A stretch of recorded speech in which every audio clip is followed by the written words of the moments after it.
Welcome back. We have talked quite a bit about youth vaping in America. We have seen various legislative remedies aimed at trying to curtail that, but we're getting some new numbers from the CDC about how prevalent that is in America. Let's bring in my guest tonight, David Clement from the Consumer Choice Center, up late with me tonight here on the Final Five. Thanks for joining us. Not a problem. Thank you very much for having me. Let's first and foremost talk about youth vaping, because we have seen time and time again, whether it be the saga with Juul, the fact that we've had school districts here in our area looking to outlaw the sales of vaping products within a certain radius of schools or school buildings. But as we look at the big picture right now, where do we stand? Are these measures to mitigate that? Are they taking hold anywhere? I would argue that some measures are effective. The measures that require or add additional punishments for retailers who get caught selling to minors, I'm actually in favor of increasing whatever those penalties are. An example would be if you get caught selling vape products to a minor, you didn't ID, you lose your license to sell age-restricted goods, because obviously you can't be trusted to sell goods that require ID. I think that's a great path forward. Some of the other avenues that various governments have sought to limit youth access to vaping may limit youth access a little bit, but they may also significantly harm smokers who are trying to quit. Because if adults are going into those stores and maybe they want to get away from smoking, which a lot of smokers do, and obviously everybody should, you also at the same time want to balance that, because you want adults who are smoking to have access to those reduced risk alternatives so that they can make that switch.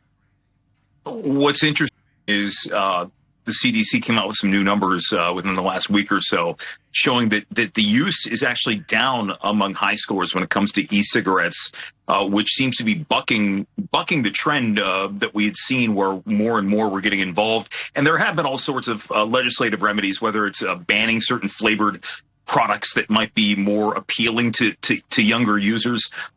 Is that reduction as a result of those measures, or is it maybe the fact that the health concerns are taking hold among younger people?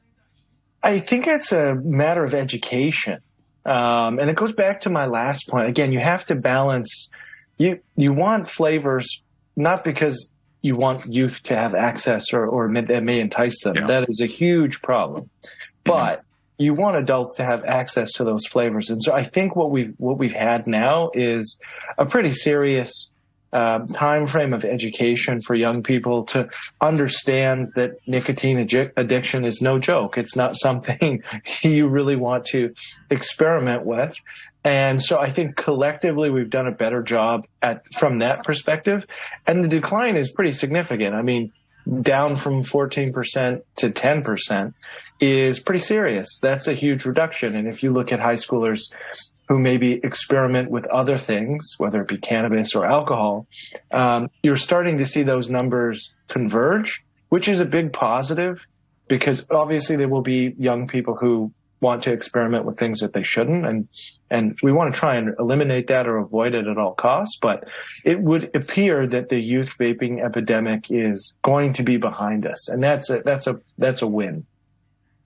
I'm glad you mentioned just about that whole, the two roads we're looking at here, which is where you want to take measures to reduce it for younger users and make it tougher. But there are people that see this, necessarily a fail-safe. It's not necessarily immediate off-road for cigarettes. But, for example, I grew up in a family of smokers. I have a mom who enjoys menthol cigarettes. Mm-hmm. And it's one of those things where we have seen a push to ban that outright in the United States. And it's actually getting some pushback from a very unlikely, I guess maybe unlikely in the regards of how we covered the story of Eric Garner, but his mother. Of course, Eric Garner is a man who died in police custody as he was trying to sell loose menthol cigarettes. His mother's speaking out about that proposed ban.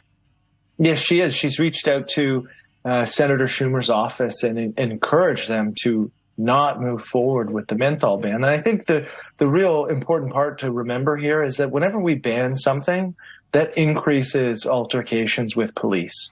And that is ultimately what happened with Eric Garner. And so I think she's coming at this from a perspective of not wanting to repeat those same mistakes, because there are people who like menthol cigarettes.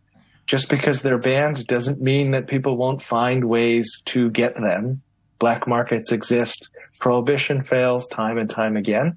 And so I think she's really just advocating for common sense from the perspective of not wanting to repeat that awful tragedy that she had to endure and that Eric had to endure.